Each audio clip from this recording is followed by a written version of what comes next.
Hello friend, स्वागत है आपका हमारे चैनल फार्मासिस्ट एक्टिवेशन 1155 में। आज हम डिस्कस करेंगे अपने बी फॉर्म फिफ्थ सेमेस्टर में मेडिसिनल केमिस्ट्री सेकंड जो सब्जेक्ट है हमारा, तो उसमें हम मेडिसिनल केमिस्ट्री में जो हम आज टॉपिक डिस्कस करेंगे वो है एंटी मेटाबोलाइट्स, यानी कि एंटी मेटाबोलाइट्स जो हमारी ड्रग होती हैं वो क्या होती हैं, उनका क्लासिफिकेशन और उनके अंदर जो भी ड्रग्स आती हैं उनके बारे में हम एक एक करके जो है डिस्कस करेंगे। तो उससे पहले मैं आपको बता दूं, मेरा नाम है सीएम सिंह। आप लोगों से हमारी रिक्वेस्ट है, प्लीज़ हमारे चैनल को सब्सक्राइब करें, वीडियो पसंद आए तो आप लाइक करें और अपने दोस्तों के साथ शेयर करें। ठीक है, तो चलिए शुरू करते हैं। सिंपली इसमें एंटी मेटाबोलाइट्स, इससे पहले जो हमने ड्रग डिस्कस कर चुके हैं वो इससे पहले की ड्रग थी, जैसे कि उनमें जो था हमारा classification of alkylating agents and anti new plastic agents. तो एंटी न्यू प्लास्टिक एजेंट्स में ही हमारा ये एंटी मेटाबोलाइट्स है, तो उसी के बारे में हम डिस्कस करेंगे। और इससे जो पहला जो टॉपिक था वो एल्काइलेटिंग एजेंट्स की कैटेगरी के अंदर जो भी ड्रग आ रही थी वो था, और ये है हमारा एंटी मेटाबोलाइट्स। अब एंटी मेटाबोलाइट्स बेसिकली क्या होता है, सिंपली पहले ये समझें। तो एंटी मेटाबोलाइट्स ऐसा मतलब मेटाबोलाइट्स है, यानी कि कोई भी दो कंपाउंड का एक तरफ से मतलब मिलकर आपस में मिलकर के एक कंपाउंड बनना या एक चीज़ का फॉर्मेशन होना, तो उस चीज़ को मेटाबोलाइट्स कहते हैं, यानी कि जुड़ना आपस में। ठीक है, तो यानी कि एंटी मेटाबोलाइट्स क्या होते हैं, these are those drug which have same structure as normal metabolites like folic acid, purine, pyrimidine. यानी कि एंटी मेटाबोलाइट्स ऐसी हमारी ड्रग होती हैं जिनका स्ट्रक्चर सेम होता है एज नॉर्मल मेटाबोलाइट्स, लाइक जैसे कि हमारे फोलिक एसिड हो गया एंड प्यूरिन हो गया एंड पायरिमिडीन हो गया। तो इसी तरह से जैसे कि these metabolites work as precursor in the synthesis of DNA और आरएनए, यानी कि जो मेटाबोलाइट्स होते हैं जो हमारे ये डीएनए और आरएनए के कॉम्प्लेक्स का जो है उसके प्रिकर्सर पर अपना जो सिंथेसिस करते हैं। जैसे कि so anti metabolites are those drug which replace और इनहिबिट द नॉर्मल प्यूरिन, यानी कि ये जो ड्रग हैं ये जो है अपना जो इनहिबिट करेंगी नॉर्मल प्यूरिन के जो ड्रग है उसके लिए जो है इनहिबिट करेंगी and purine pyrimidine either by inhibiting their synthesis. ठीक है, synthesis of normal DNA stop, जिससे कि सिंथेसिस होगी तो उसका जो डीएनए का जो एक्शन होगा वो स्टॉप हो जाएगा, सो सेल डिवीजन भी स्टॉप। यानी कि जो ये आपस में ये अपना प्यूरिन और पैरिमिडीन जो है अपना मतलब आपस में मिलेंगे तो इनका जो है सेल डिवीजन हमारा जो है जो होगा सेल डिवीजन का वो स्टॉप हो जाएगा, और इसी ऐसे ही जो है उनका जो ऑक्सीजन है वो स्टॉप हो जाएगा और सेल डिवीजन हमारी जो है स्टॉप हो जाएगी, तो कैंसर हमारा कंट्रोल हो जाएगा। इस तरह से जी अपना जो है एंटी मेटाबोलाइट्स जो हमारी ड्रग होती हैं वो इस तरह से अपना वर्क करती हैं। बात करें क्लासिफिकेशन ऑफ एंटी मेटाबोलाइट्स, तो anti metabolites are classify as में बी फॉलोस। जैसे कि सबसे पहले इसमें हमारा क्लासिफिकेशन में आएगा तो वो आएगा फोलेट एंटागोनिस्ट। तो फोलेट एंटागोनिस्ट के अंदर हमारी मेथा ट्रैक्सेट जो ड्रग आएगी उस पर स्टार मार्क है, इसकी सिंथेसिस भी होगी। एंड नेक्स्ट हमारी कैटेगरी आएगी इसमें प्यूरिन एंटागोनिस्ट। प्यूरिन एंटागोनिस्ट में हमारी मेरकाप्टो प्यूरिन जो ड्रग आएगी तो उसमें भी सिंथेसिस होगी। एंड इसमें हमारी प्यूरिन एंटागोनिस्ट में थायोगानिन एंड एजाथायोप्यूरिन ये हमारी ड्रग आएंगी। ठीक है, एंड पैरिमिडीन हमारी थर्ड कैटेगरी है एंटी मेटाबोलाइट्स की क्लासिफिकेशन में। तो पैरिमिडीन एंटागोनिस्ट में जो हमारी ड्रग आएगी वो फ्लोरो यूरेसिल आएगी एंड फ्लॉक्सी यूरिडीन आएगी एंड साइट्राबाइन हमारी ये ड्रग जो है पैरिमिडीन एंटागोनिस्ट में आएंगी। तो बेसिकली हम इन्हीं के बारे में एक एक करके जो है डिस्कस करेंगे। तो सिंपली हमारा सबसे पहले है फोलेट एंटागोनिस्ट। तो फोलेट एंटागोनिस्ट क्या होता है बेसिकली तो पहले वो समझें, उसके बाद हम इसके जो है जो ड्रग आएंगी उनके बारे में देखेंगे।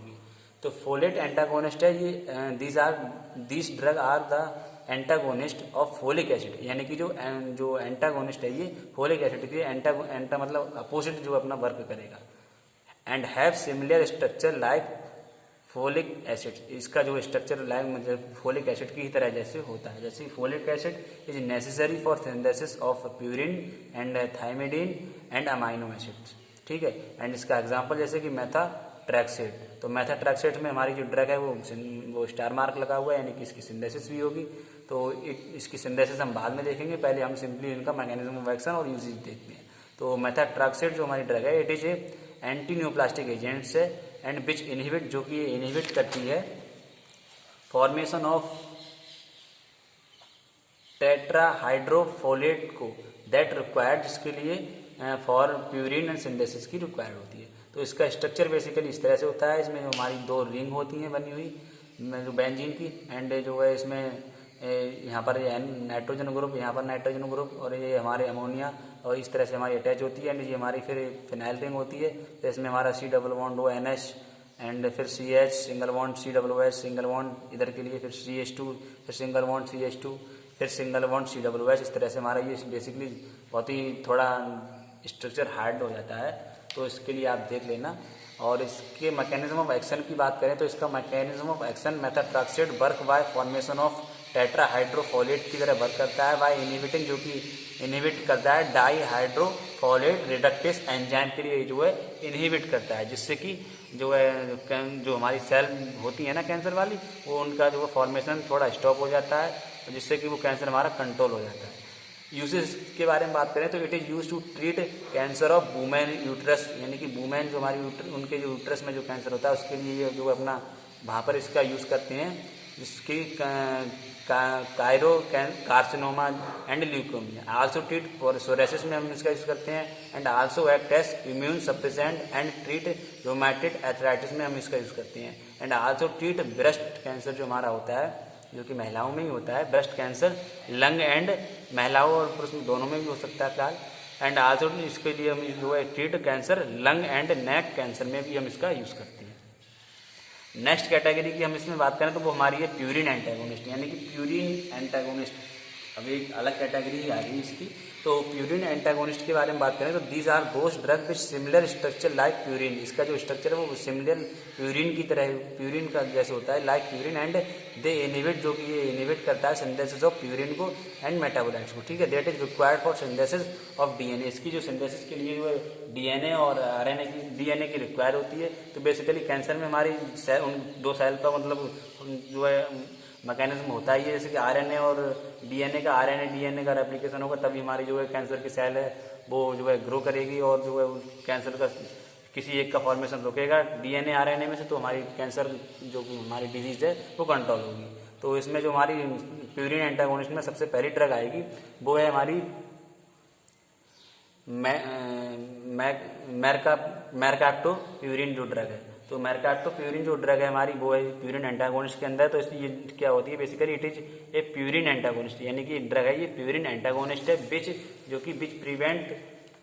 Which prevent purine metabolism and inhibit nucleic acid synthesis, ठीक है। और इसका जो स्ट्रक्चर बेसिकली इस तरह से होता है, इसमें एक जो बेंजीन की रिंग होती है और एन ग्रुप यहाँ पर अटैच होता है, और ये हमारा SH यहाँ पर ये लगा हुआ होता है, और ये इस तरह से एन ग्रुप यहाँ पर ये लगा हुआ होता है नाइट्रोजन H, यानी कि ये हमारा हेट्रोसाइक्लिक कंपाउंड इसमें जो है अटैच होता है।